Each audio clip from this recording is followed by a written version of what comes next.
A lot of this isn't going to make sense to you, and I'm sorry about that. I'm just going to start at the beginning, with the house.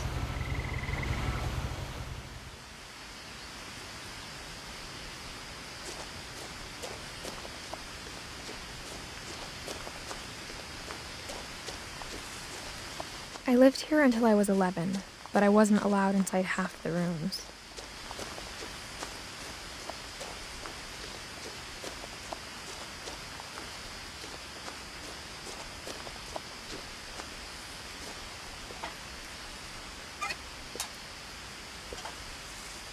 Inside the mailbox were bills from 7 years ago, marked urgent, open immediately.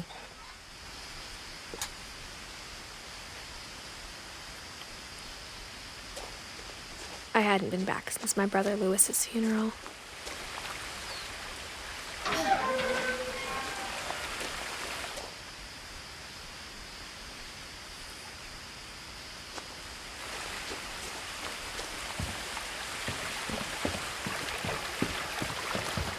In her will, my mother left me a key, but didn't tell me what it unlocked.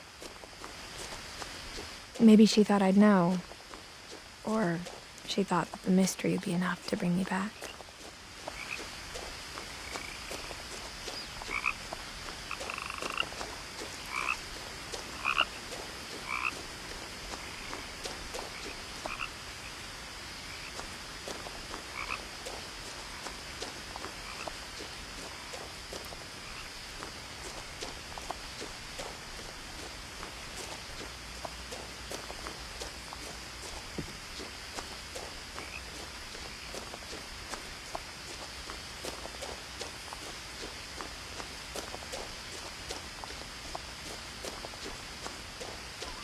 No one had driven this way in a long time, but I saw a few hoof prints.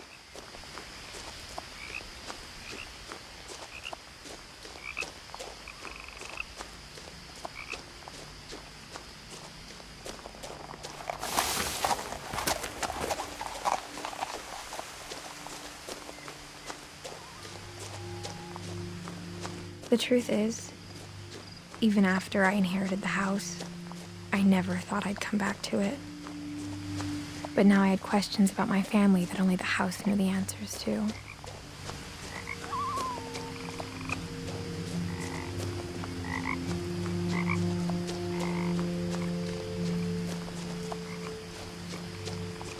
The house was exactly like I remembered it, the way I'd been dreaming about it. As a child, the house made me uncomfortable in a way I couldn't put into words. Now, as a 17-year-old, I knew exactly what those words were. I was afraid of the house.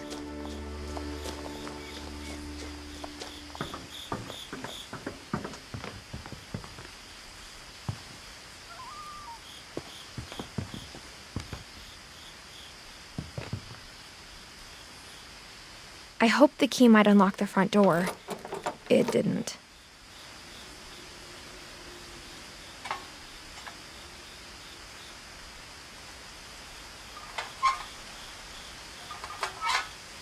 Looking in, I felt like the house itself had been waiting for me.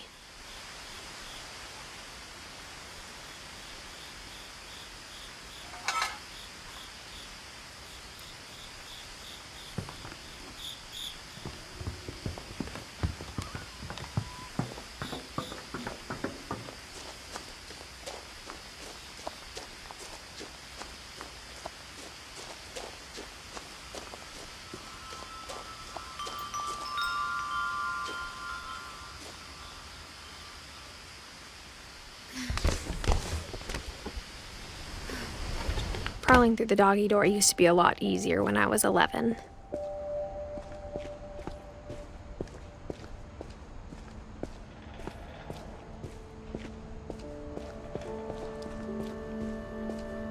For the first time in years, I felt like I was home.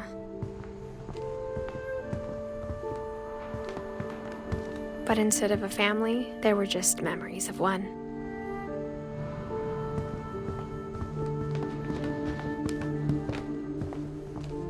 Like how after Louis started working at the cannery, we all got sick of eating salmon. Except our cat, Molly.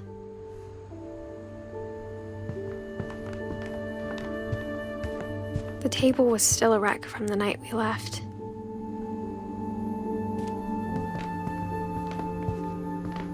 Nothing in the house looked abnormal. There was just too much of it, like a smile with too many teeth. Even the fireplace had a story. Edie told me the bricks came from the original house after it sank.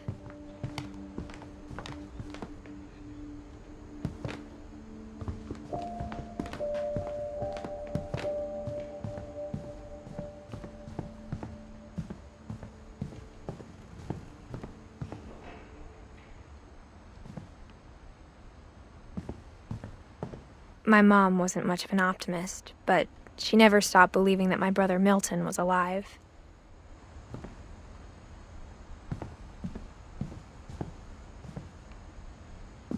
After Milton disappeared, Mom sealed up all the bedrooms. Then Edie retaliated and drilled peepholes.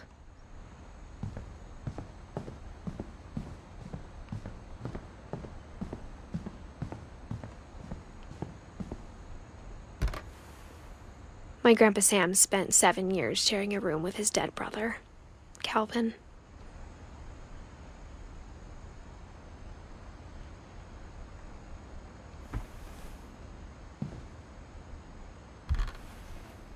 As a kid, I just assumed every house had peepholes and sealed rooms you weren't allowed inside of.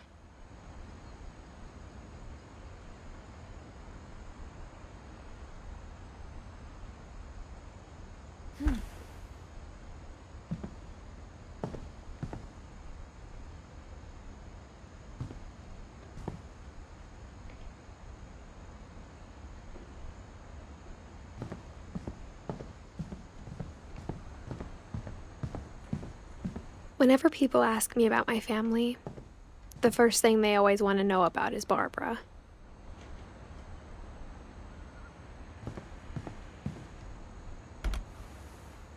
Barbara was a child star for 2 years, until America grew out of it.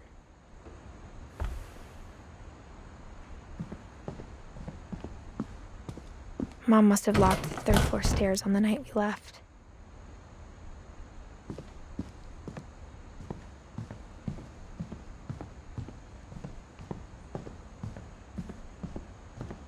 I spent a lot of time playing in Great Uncle Walter's room.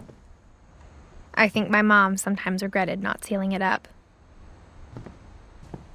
Louis told me there were secret passages, but I never believed him.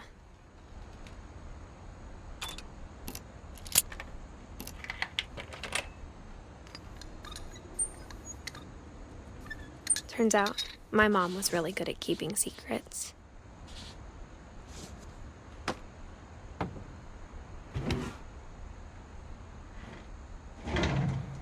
Now it was time to find out what my mom had been afraid of.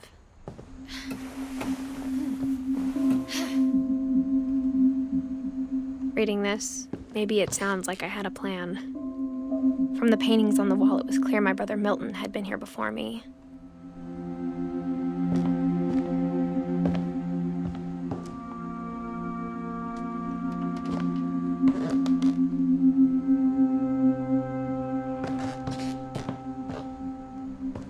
But I had no idea what was behind that door.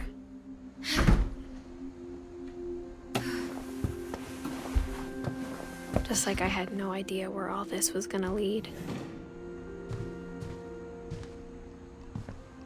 I grew up looking at Molly's room through the peephole.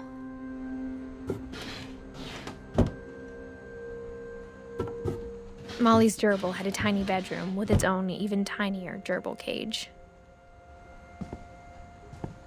Being inside for the first time, I felt like I'd stepped behind a painting.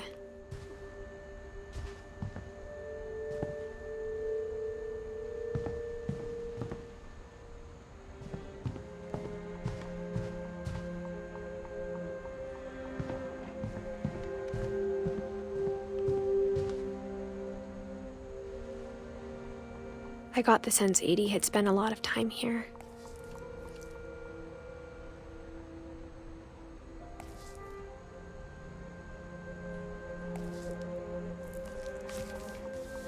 December 13th, 1947. Dear Diary, I'll be gone soon, but I wanted to tell somebody about what's gonna happen. It started when Mom sent me to bed without dinner. I woke up and I was starving, so I looked around for something to eat. The gerbil food was dry, but I didn't mind it.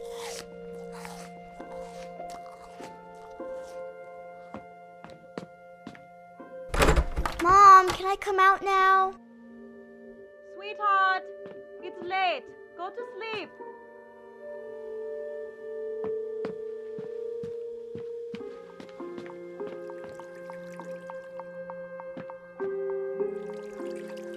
I thought about eating Christopher, but I held back.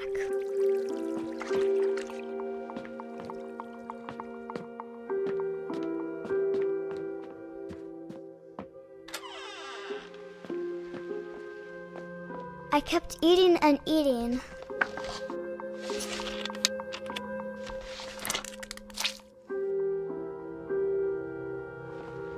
I ate a lot of things that night.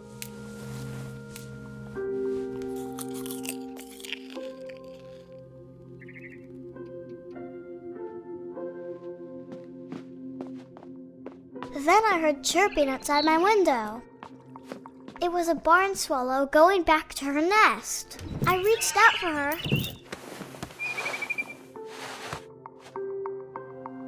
And suddenly, I was a cat. I tried to be quiet, but the bird was really scared.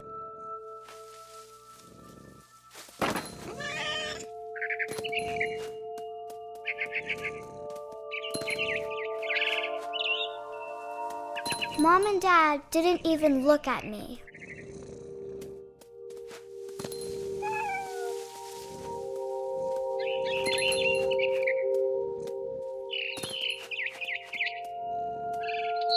I jumped and I almost got her.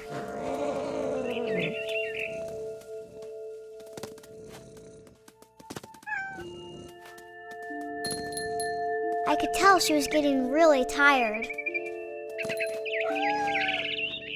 Now I was up in the big tree. I promised Dad I wouldn't climb it anymore. All I cared about was eating that mama bird. I gobbled her up. And suddenly, I was an owl. First, all I heard was the wind. Then I heard little teeth nibbling in the grass.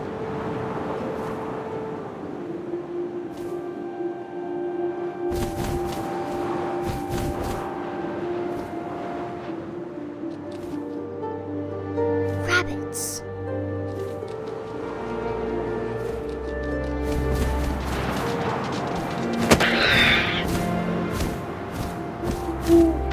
I imagined his face looking up and seeing mine through my talons. I swallowed him up, and I didn't chew one bit. Then I flew off to find something bigger.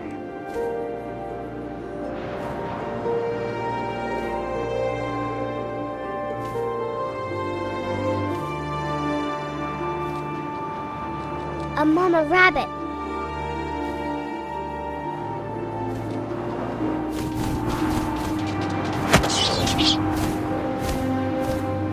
She was almost too big to carry. I started choking, but I couldn't stop eating. And suddenly, I was a shark.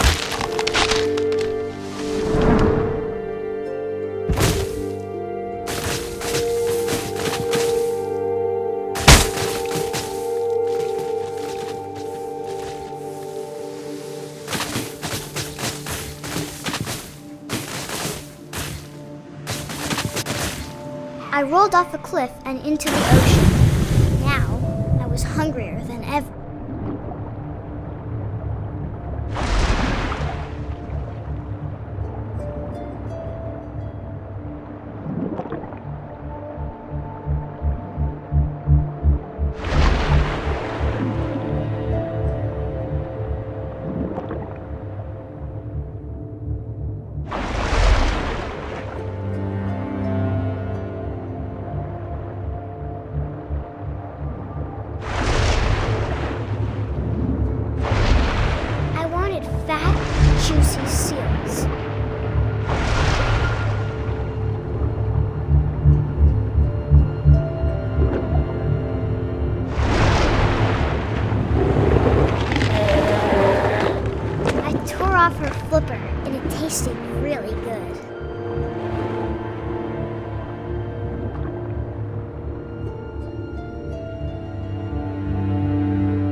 hungry. I jumped out of the water. When I opened my eyes, everything had changed.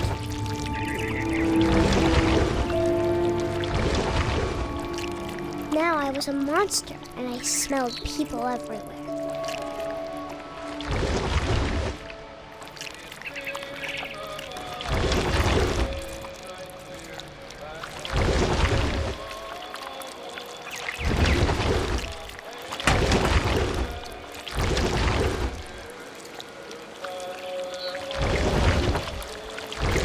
I was big, but I moved real quiet.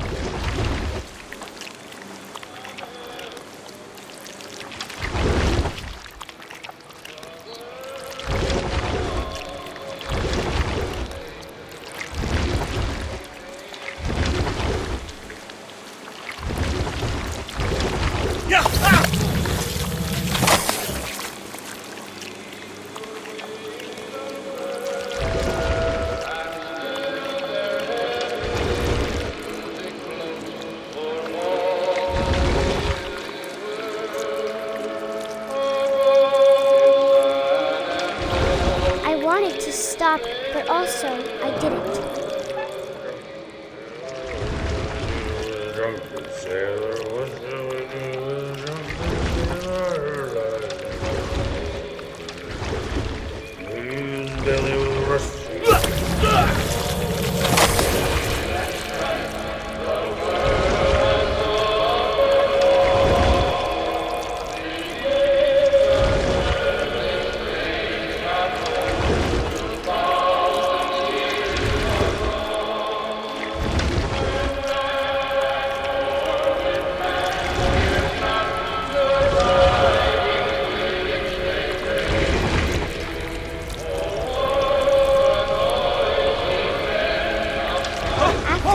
Passenger, I was still hungry. And across the water, I smelled something new. Something I had to have, so I swam towards it.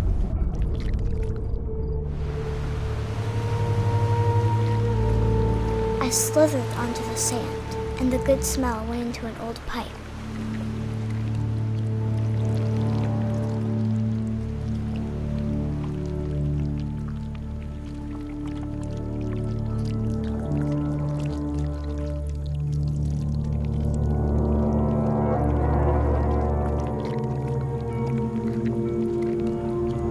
I got closer and closer.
All of my stomach started growling.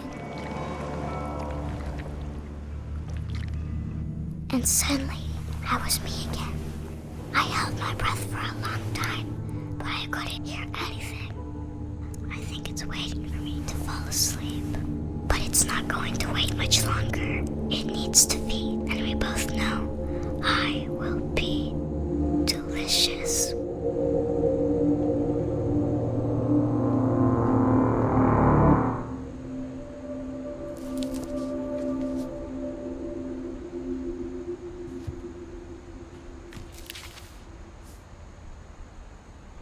I'm not sure if I believed all of that, but I'm sure Edie would have.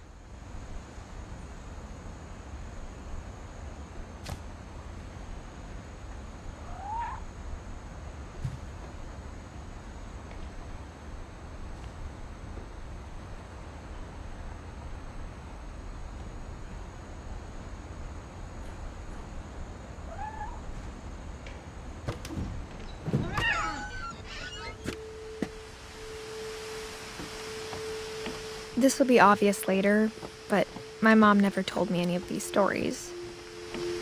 Edie would have, but Mom didn't like bringing up the past. Though, when we adopted a stray kitten, she was the one who named it Molly.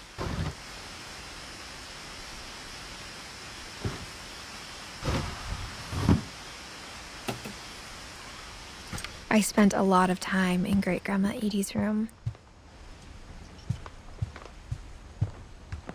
We got along, and it was a good place to hide from my mom.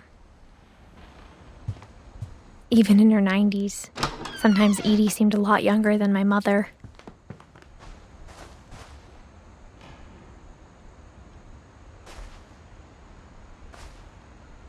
The only trace Grandpa Sam's first wife, Kay, left on the house was the pink bathroom. It was a pretty big trace.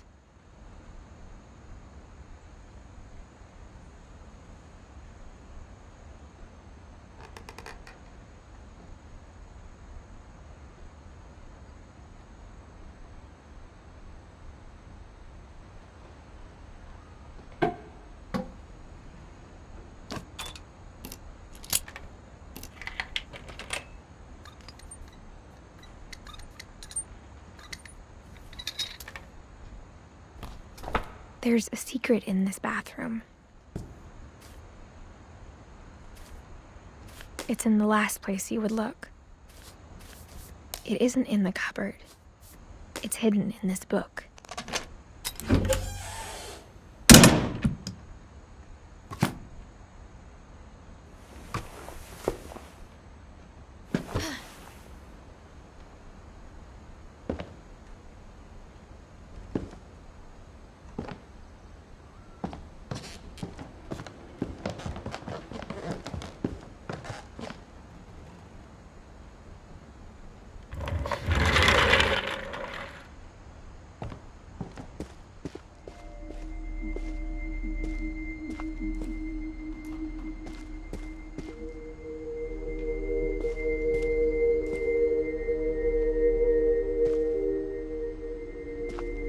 I knew Grandpa Sam had a twin,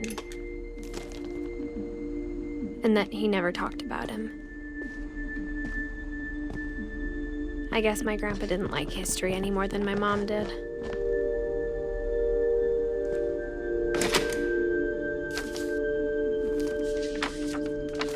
How I Want to Remember My Brother by Sam Finch. The thing I remember is that when he made up his mind, that was it.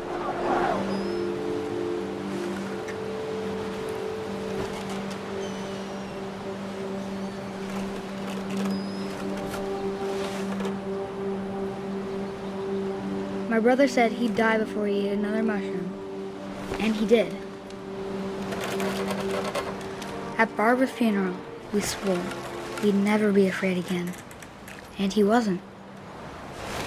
I think Calvin always wanted to fly. Mom! Calvin! Dinner's ready! Coming! But that day, he finally made up his mind to do it. I told him going around was impossible. Maybe if I hadn't said that.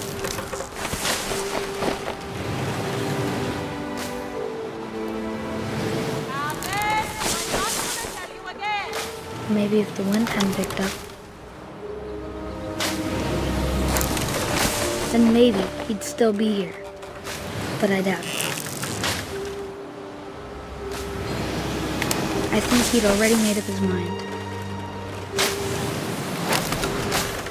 That's what I want to remember about my brother.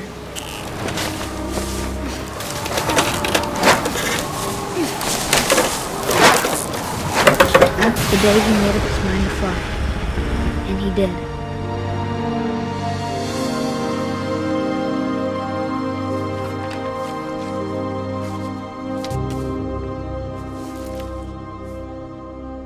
Calvin's story felt strangely familiar.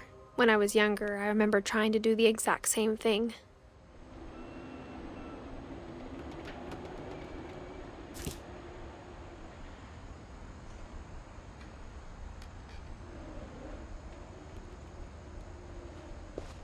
After the funeral, Edie roped off Calvin's half of the room.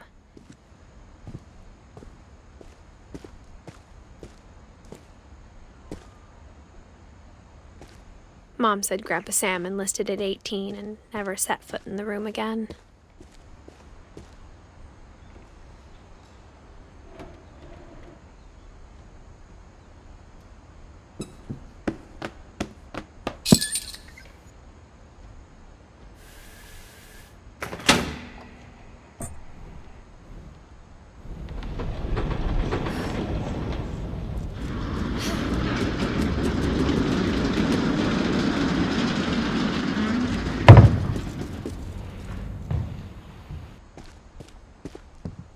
The passages were a pretty tight fit.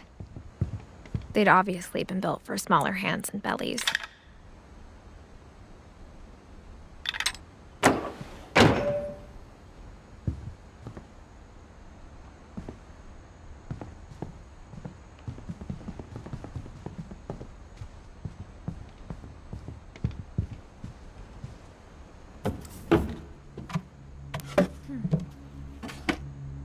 Growing up, I always thought of Barbara as a child star.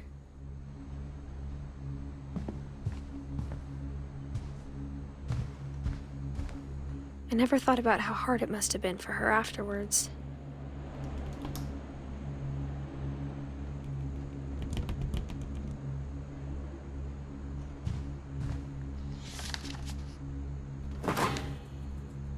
Of all the stories people wrote about Barbara's death, I'm surprised Edie saved this one.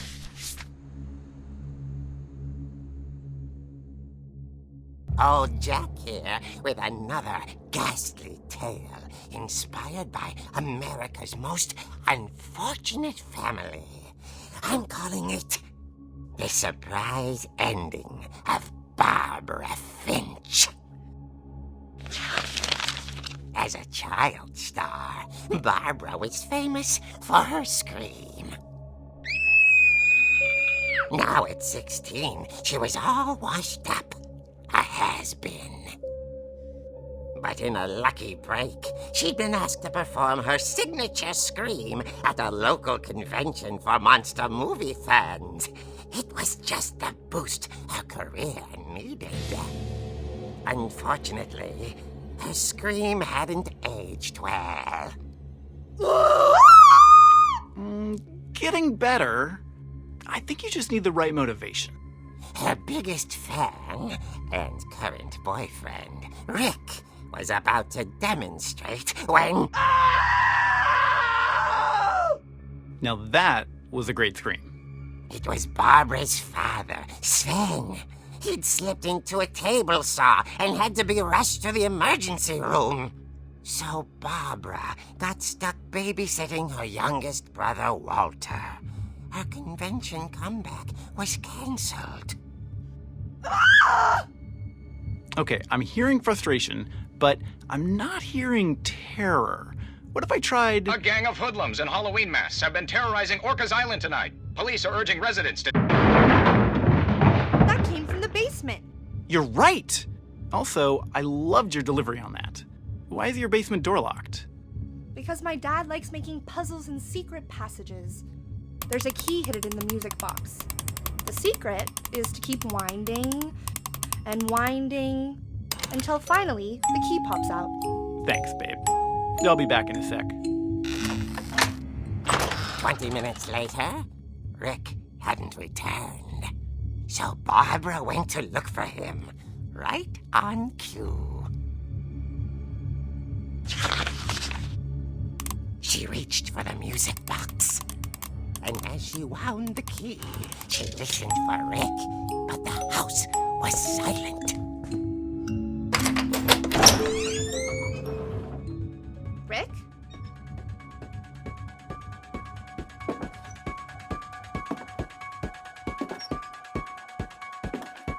She found Rick's crutch and imagined the worst.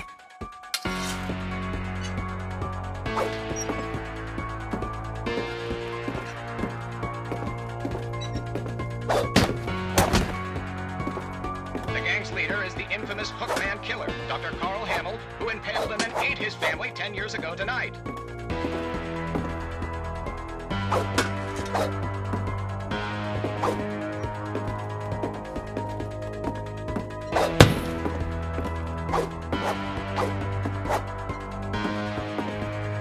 The old fridge rattled and grew still.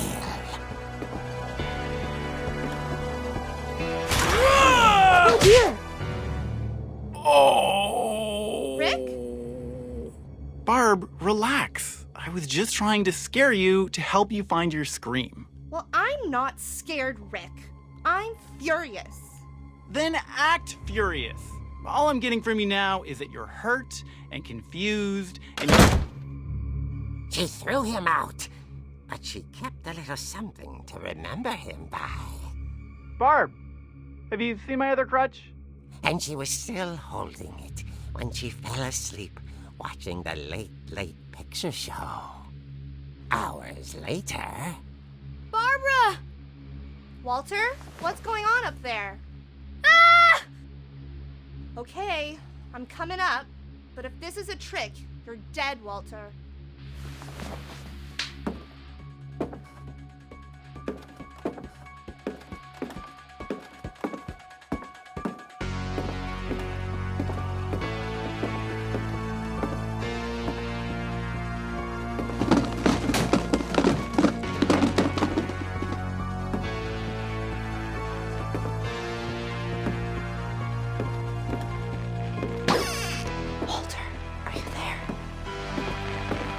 Walter had vanished, but his bedside radio was still on. Orcas Island police describe the man as 6 feet tall, with a steel hook for a hand. Residents are urged to lock all doors and windows and notify the police of any suspicious activity.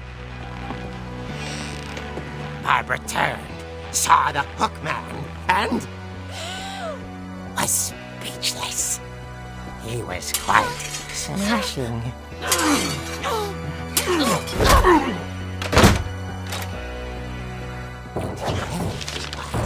And he couldn't get enough of Barbara. Okay, Barbara, there's gotta be another way out of here.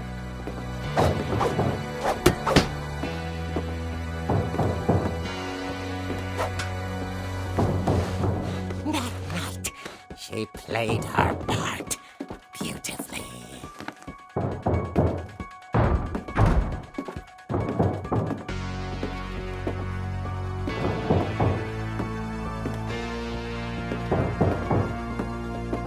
She thought about abandoning Walter, but just couldn't do it.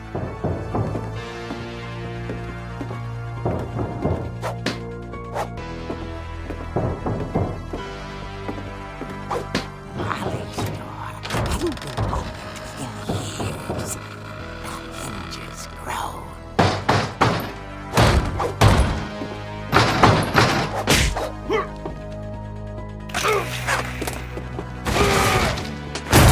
He wasn't moving, but she sensed the story might not be over yet.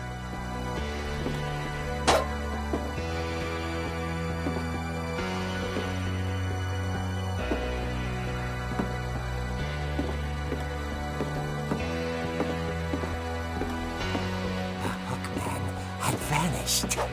She listened for his breathing, but all she heard was...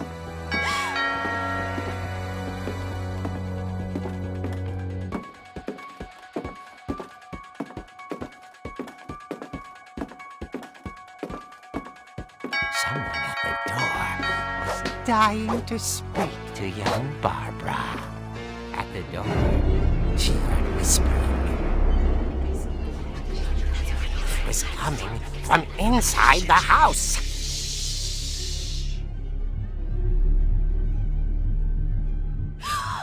Oh dear.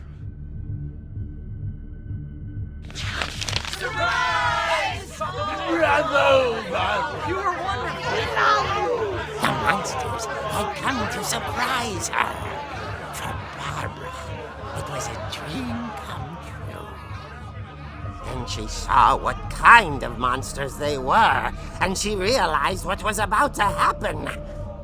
She was going to be famous. And with her final breath, Barbara Finch gave the performance of her life.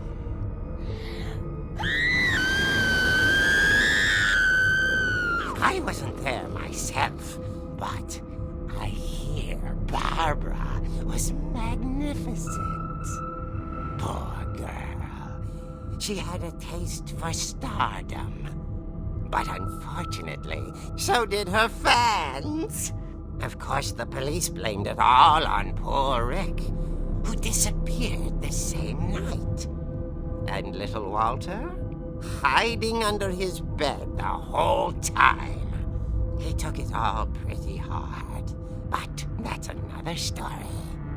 As for Barbara, tucked inside the music box was all they ever found of her. Her ear. Now that's what I call a real eerie tale.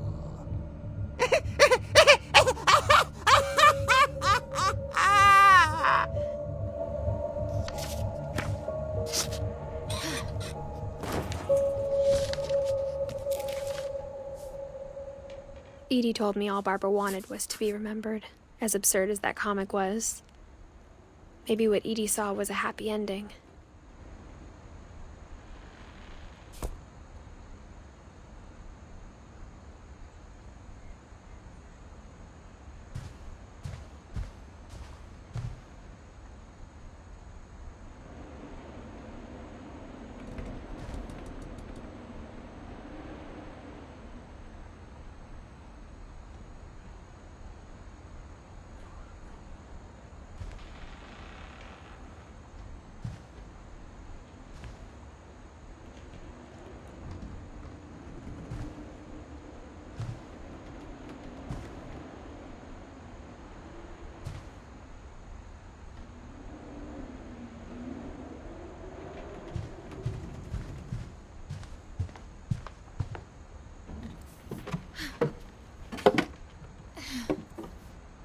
I guess now I know why Mom didn't like me playing with the music box.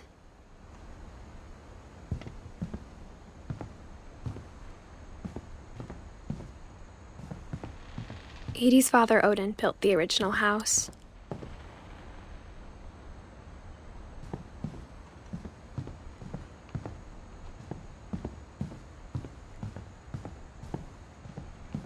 It's funny. All those times I played with the music box and never found the basement key.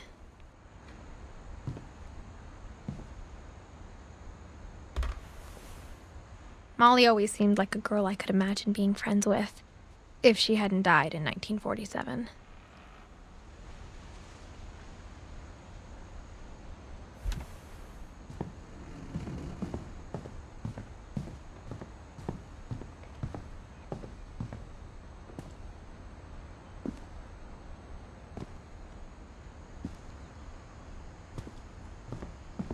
A lot of things got left behind in the whirlwind of that last night.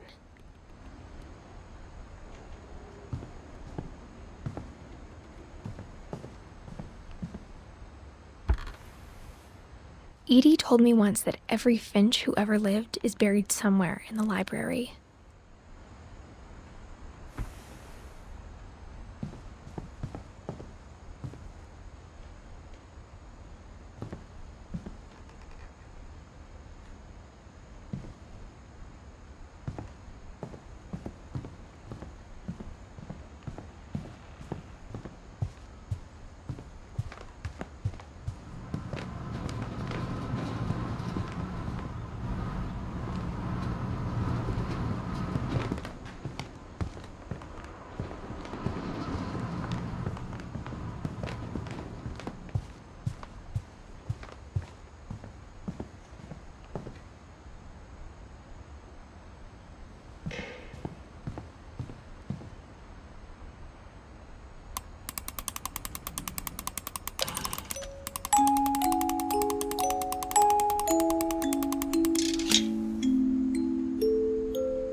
Mom said the basement was off limits, unless I wanted another tetanus shot.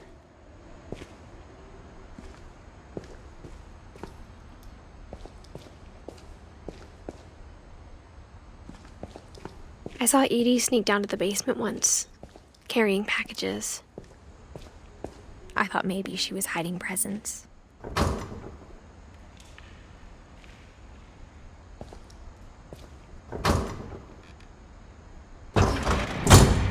It turned out she was hiding a lot more than that.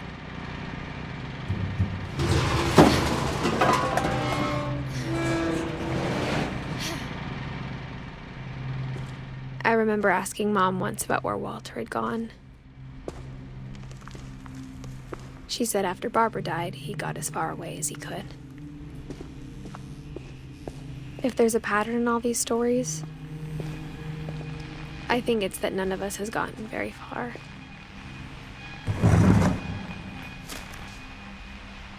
Goodbye, everyone. I can't believe I've been down here for 30 years. On that first day, after the shaking started, I didn't think I'd survive a week.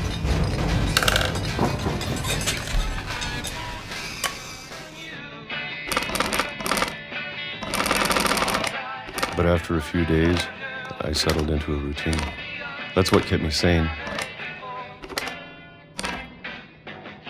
Having a schedule, living for today. I always expected to be dead tomorrow. But if you wait long enough, you get used to anything.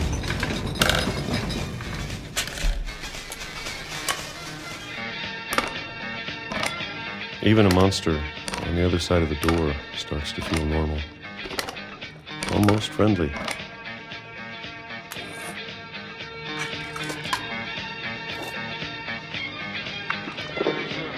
And then one day, everything just stopped. Whatever that thing was, it was gone. Maybe it got tired of waiting.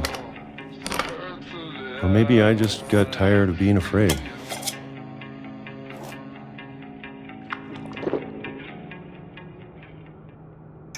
It's been a week now, the longest in 30 years. I'm done waiting. I have to leave while I still can.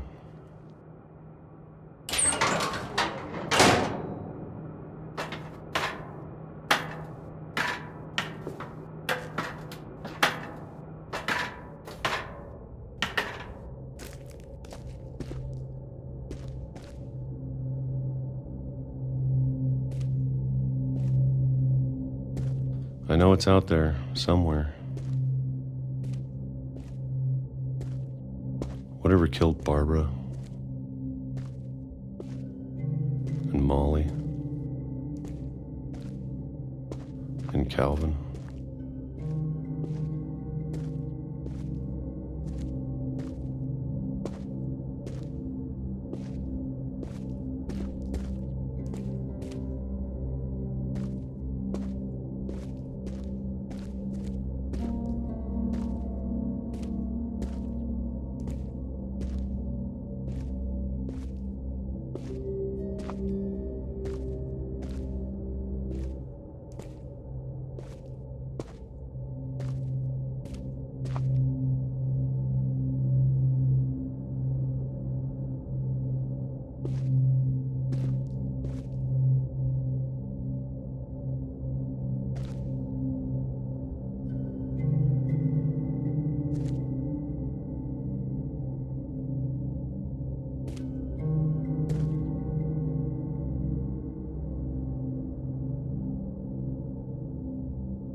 Maybe this is all a mistake.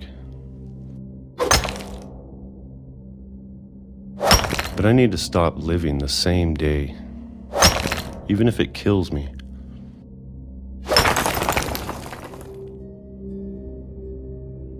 Whatever's out there, I want you to know I'm ready for it. I'm going to appreciate all of it, especially the food. I don't mind if I only have a year left, or a month, or a single week. I'd be happy with one new day. I can already imagine the sun on my face.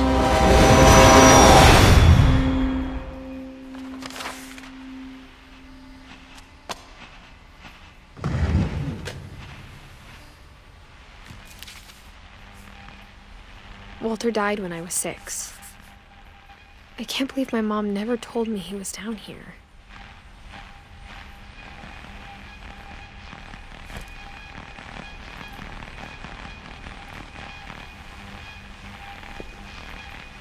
I'm sure my mom was trying to protect me.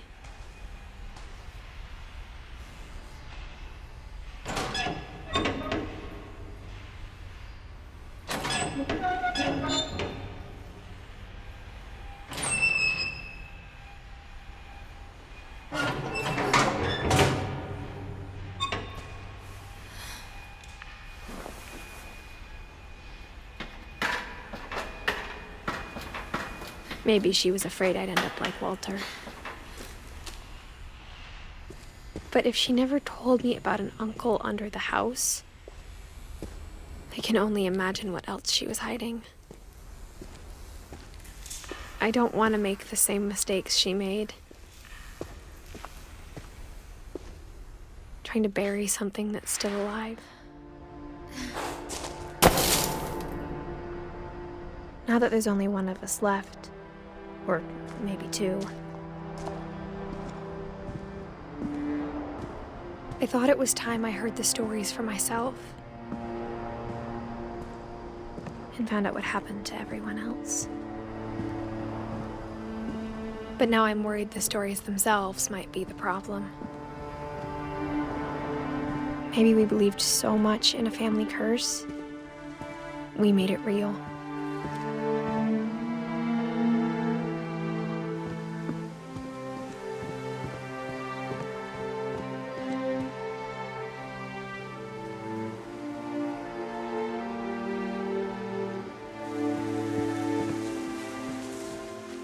I don't know if I should even be writing this.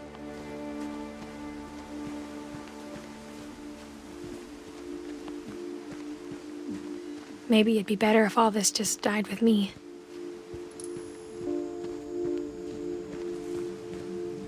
But I thought you should know about your family.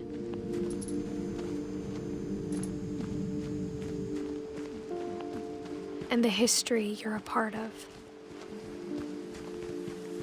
Though to be honest, I feel as lost as you probably do right now.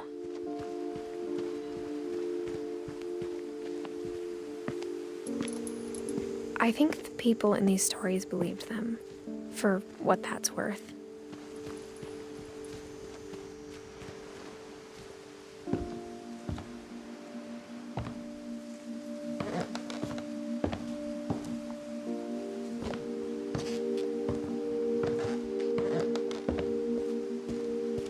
And when you look at the house, that history of imagination and stubbornness and madness, any of it seems possible.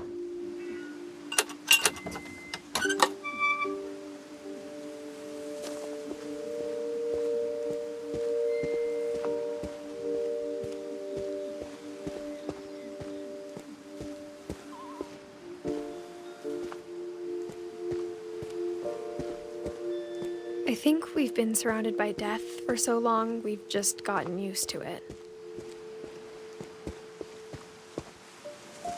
What kind of family finishes building a cemetery before starting the house?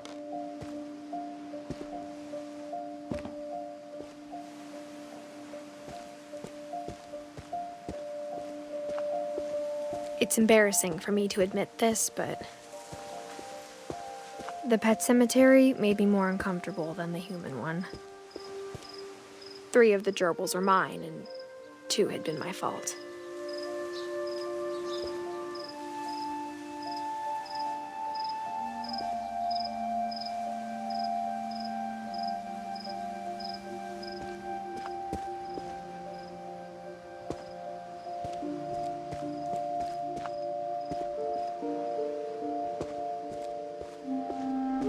Sven built the house, but it was Edie who designed the cemetery.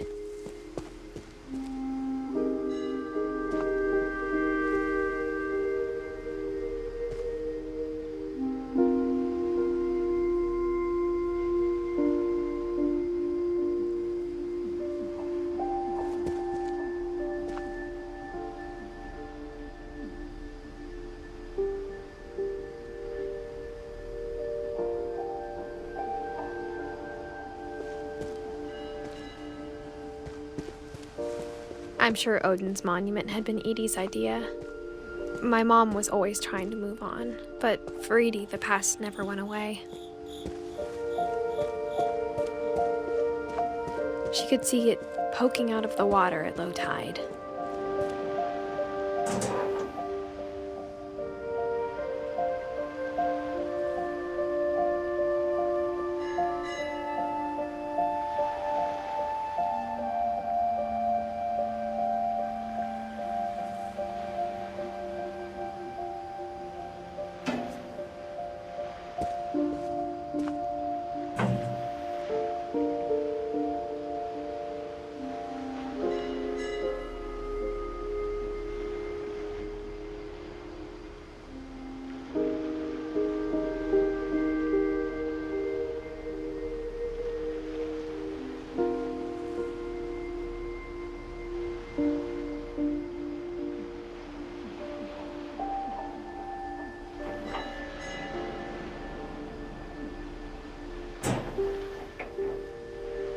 Edie said she dreamed about the old house every night.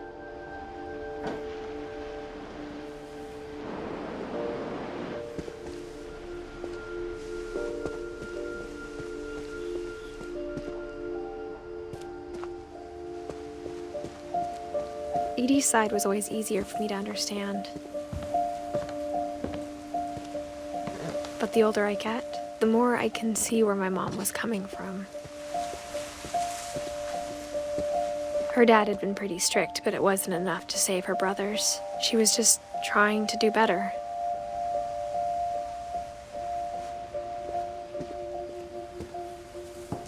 She lost 2 of her brothers, just like I did. I get why she tried so hard to protect us. There's so many things I wish I could ask my mom now. Part of me thinks this is what she wanted all along.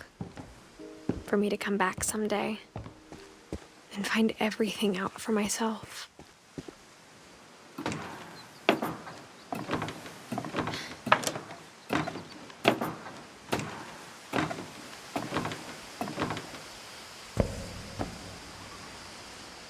But looking back on it now,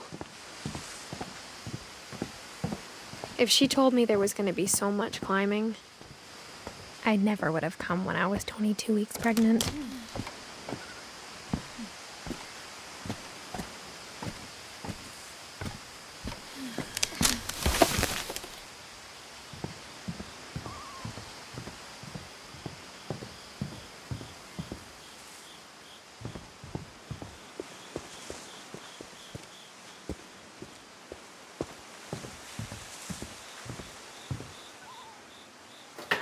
I never met Grandpa Sam, but I think he and my mom had a lot in common.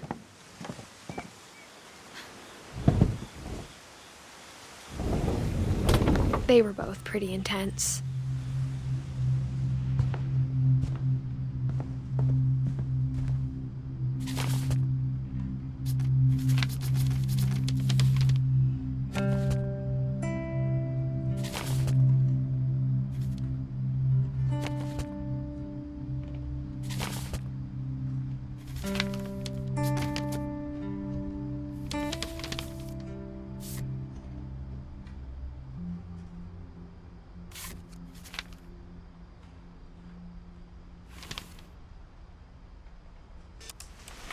Dawn, I promise, you'll never forget this weekend. Yes, sir. These memories are gonna last a lifetime. What? Perfect. It's gonna rain the whole weekend, isn't it? I will never forget this weekend, Dad. That's the spirit. Okay, got it. I'm gonna take some pictures, okay? Just be careful. That camera's older than you are.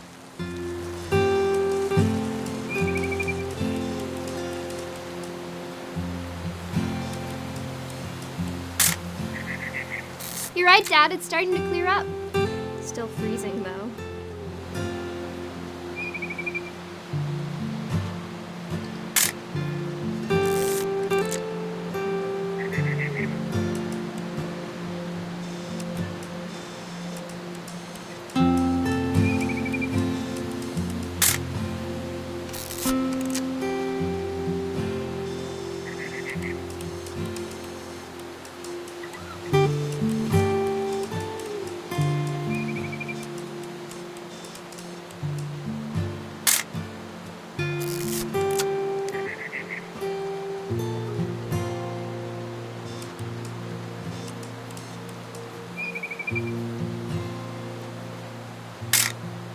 Aw.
Definitely should not have drunk all that coffee. Hold still. Hey! That's a keeper. I'm just saying, I'm not always gonna be here, Dawn. You'll need to remember this stuff, if you want to survive. I'll be fine, Dad. You know who else thought he was gonna be fine? Some guy who died. Dawn, I'm being serious. I know, Dad. You're always serious.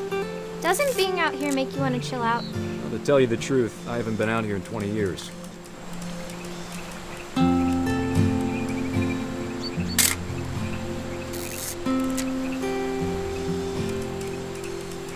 Last time I was with my brother Calvin. Dawn, don't you think you could find something more interesting to photograph? Your grandpa Sven taught us how to fish, how to build a fire. We found an old logging trail. There were deer everywhere. I bet if I could remember where that trail was, we'd spot a buck for you in no time. Give me a minute to check the map.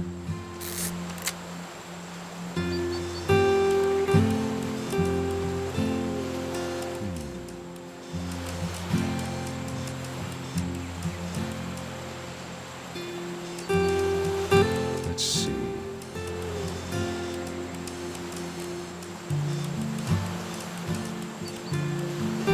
Maybe.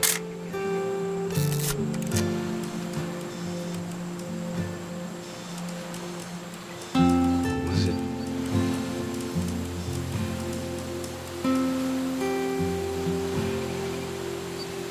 It could have been.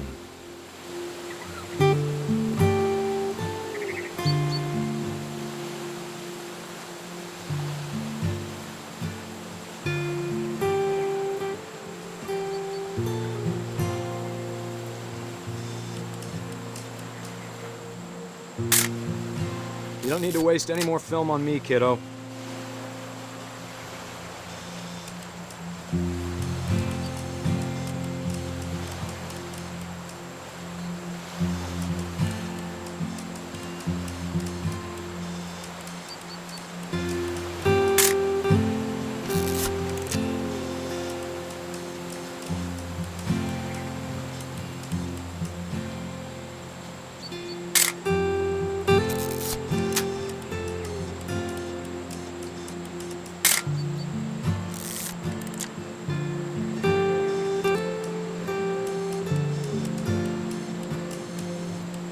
Dad! Good eyes, Don.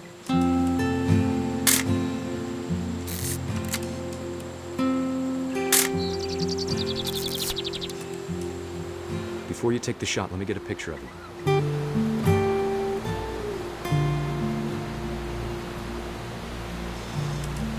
Dad, I... Just breathe. Turn off your imagination. Focus on you.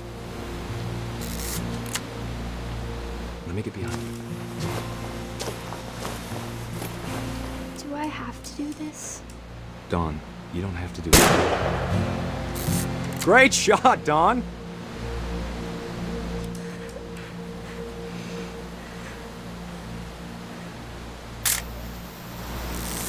I'm proud of you, Don.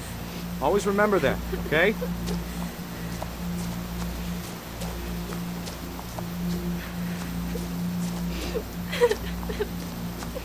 Dad, it's twitching. I think That's it's totally so- normal, Don. Just focus on the camera. Try not to think about— Dad!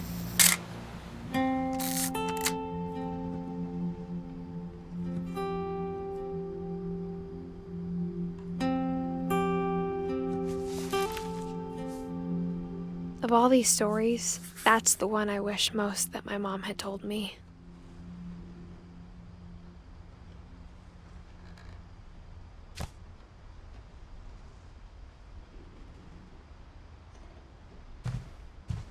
Sam spent his life shooting photos, but Mom said he got nervous being in front of the camera.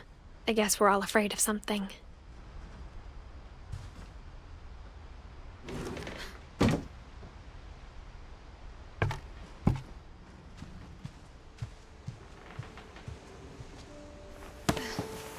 After Sam died, my mom and Edie got really close. They'd both lost a lot.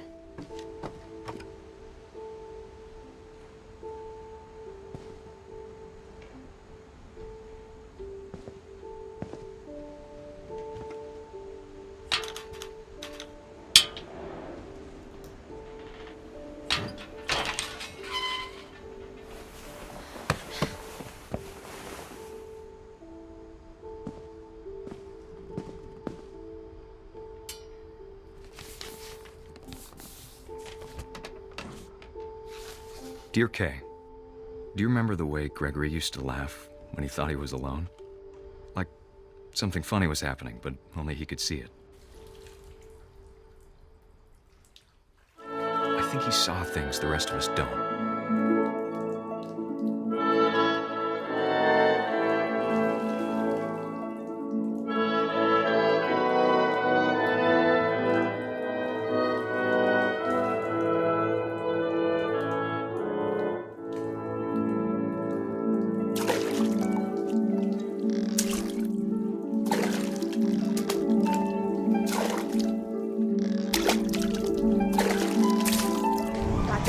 Gregory, it's time to... Hold on, sweetie. Hello? Sam, I told you I don't want to talk right now. I wonder what he saw.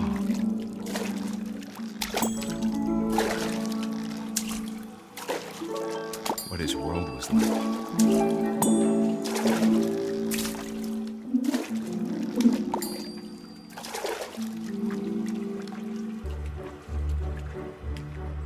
He reminded me so much of Calvin. Lost in his imagination.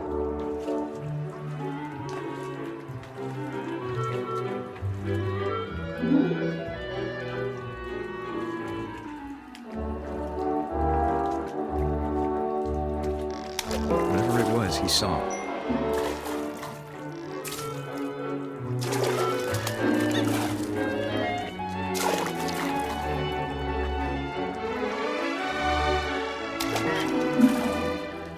It sure made him happy.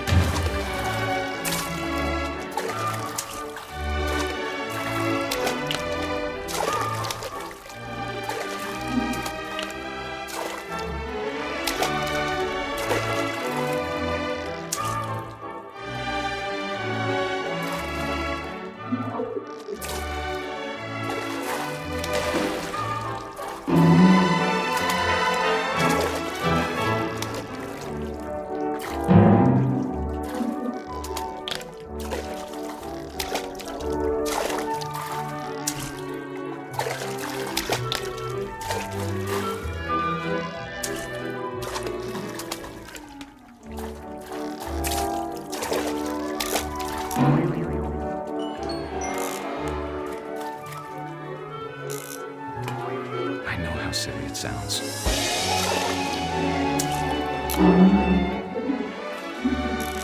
That I worried about a baby being too happy. But I could feel him slipping away. Sorry about that, Gregory. I know you did everything you could. Maybe if I hadn't called that night. I wish he could have told us about the world he saw.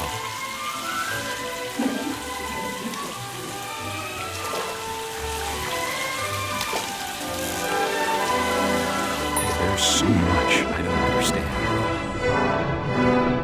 about Gregory, about everything.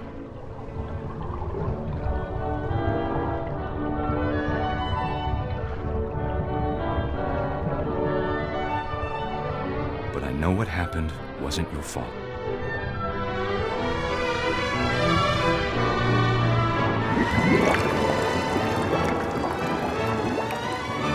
I'm sure he's happy. And he'd want you to be happy too. Good luck, Kay. Love, Sam.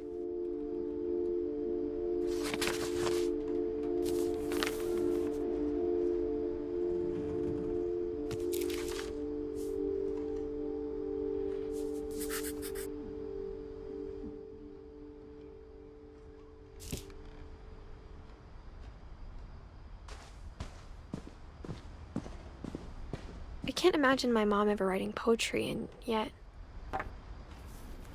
A poem for Gus, who always said the wedding was a bad idea. Our father never hit us kids, at least not very hard, before the day my brother said with teenage disregard that he'd be dead before he'd see a wedding in our yard.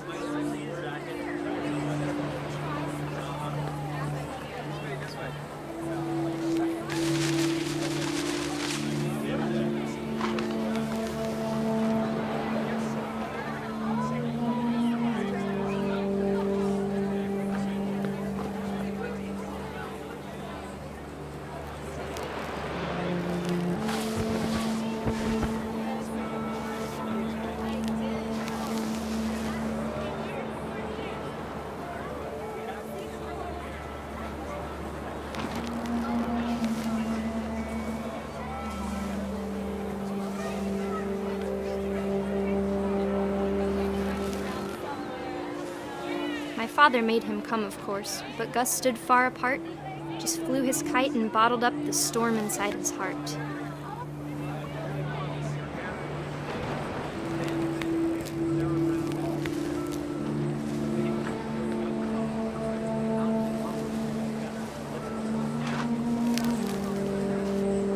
I tried to talk him out of it, but though he'd never met her, "We don't need a stepmom," were the words that I now pronounce you husband and wife.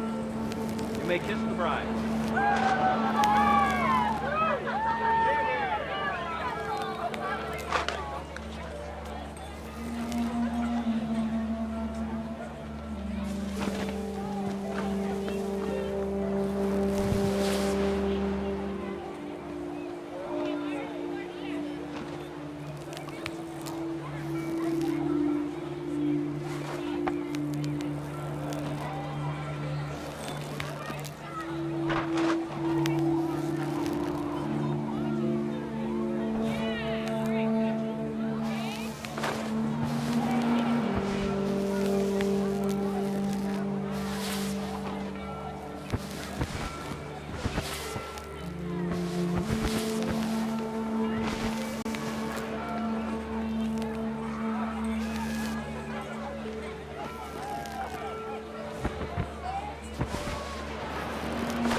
the time for photos came, Dad ordered him to come here. But Gus declined and as a sign held up his middle finger.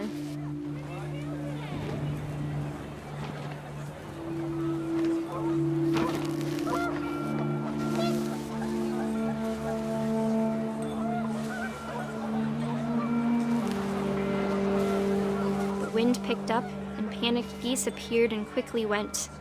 But all the humans did that day was go inside the tent.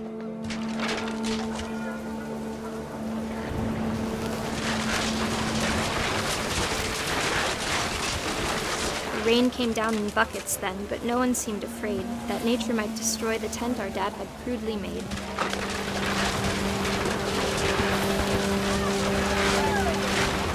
The thunder sounded much too close and full of angry power.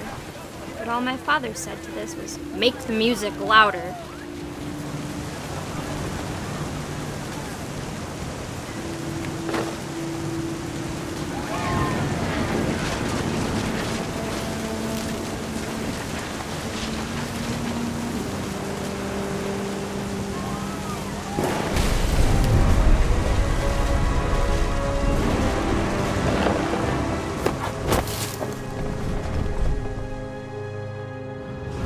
I wish that I could truly say I thought about you on that day.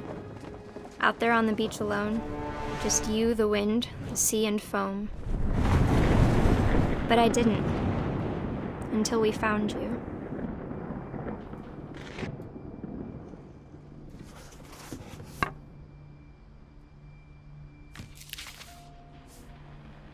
She never talked about him, but Mom told me once if I was a boy, they were going to name me Gus.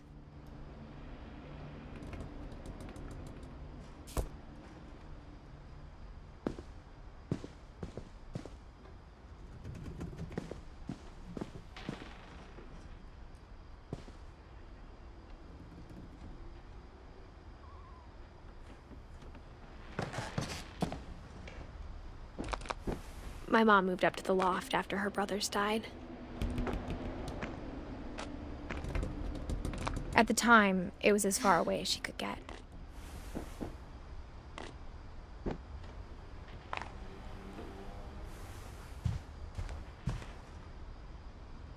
Religion was another thing my mom never talked about, but I think it helped her a lot after her dad died. My mom moved to India a week after graduation and got a job teaching English. Louis was born a year later. She spent a summer building houses in Calcutta, where she met my dad, Sanjay.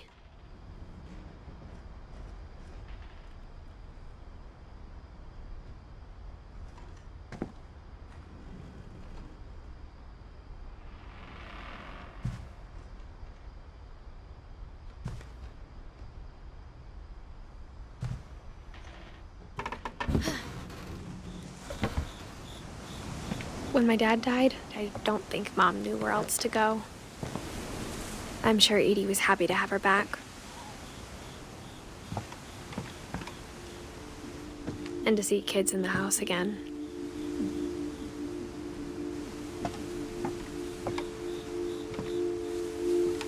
The house had to get a little bigger, but Edie was used to that.